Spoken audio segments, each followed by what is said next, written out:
Assalamualaikum warahmatullahi wabarakatuh. Perkenalkan, nama saya Priyo Kurniawan, mahasiswa Universitas Terbuka dengan NIM 858954187. Dengan video ini saya akan menjelaskan tentang gangguan berbicara pada anak.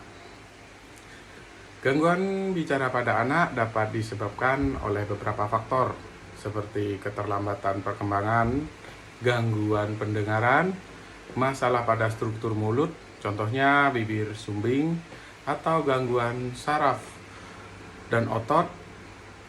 Beberapa jenis gangguan adalah speech delay atau keterlambatan berbicara, gagap, apraksia, dan dysarthria. Penanganan dini sangat penting dan bisa dibantu dengan terapi bicara atau stimulus di rumah. Berikut ini beberapa jenis gangguan bicara pada anak. Yang pertama, speech delay atau keterlambatan dalam perkembangan bicara dibandingkan anak seusianya. Yang kedua, gagap adalah kesulitan mengulang atau menahan kata atau bunyi saat berbicara. Apraksia bicara kepada anak, yaitu gangguan ikonik motorik yang mempengaruhi kemampuan merencanakan gerakan untuk berbicara.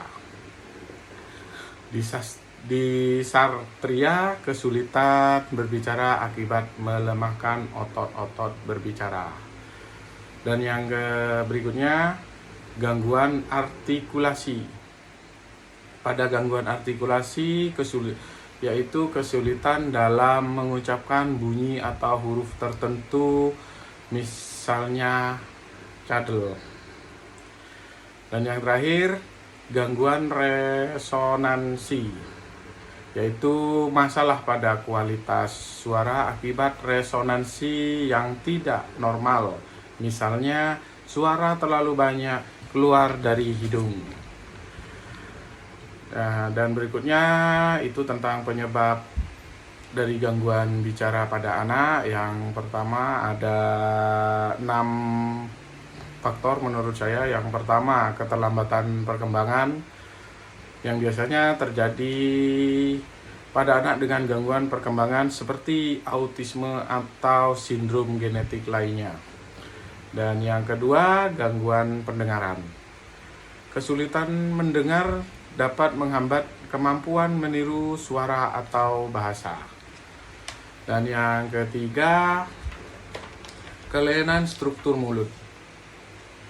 Masalah pada bibir, langit-langit mulut, atau lidah seperti bibir sumbing atau lidah pendek.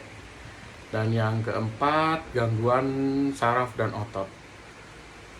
Bisa disebabkan dengan stroke, cedera otak, atau cerebral palsy dapat memengaruhi saraf pengaturan otot bicara.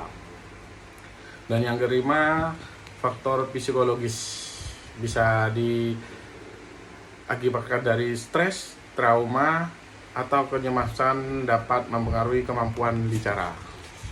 Dan yang terakhir, riwayat keluarga.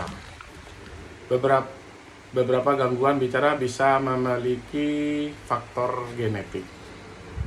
Dan untuk yang terakhir, cara menstimulus di rumah. 1. Bicara dengan anak. Berbicara dengan intonasi beragam, menyanyikan lagu dan menceritakan tentang benda-benda di sekitarnya. Dan yang kedua, perkaya kosakata pada anak. Gunakan kata-kata tambahan untuk memperkenalkan kosakata baru. Jika anak bilang bola, Anda bisa mengatakan, ya, itu bola merah besar. Dan yang ketiga, batasi gadget. Batasi waktu bermain gadget atau menonton TV agar anak lebih banyak berinteraksi langsung dengan orang lain. Dan yang keempat, berikan pujian. Hargai setiap upaya untuk berbicara dengan pujian, terlepas dari kesempurnaan bicaranya. Dan yang terakhir, tanggapi dan perbaiki. Jika anak salah mengucapkan, tanggapi dengan kalimat yang benar tanpa memarahinya. Misalnya, jika anak bilang mengikat kancing, Anda bisa menjawab, iya, Bunda akan mengancingkan bajumu. Itu saja penjelasan dari saya tentang gangguan berbicara pada anak. Semoga video ini bermanfaat untuk kita semua. Terima kasih. Wassalamualaikum warahmatullahi wabarakatuh.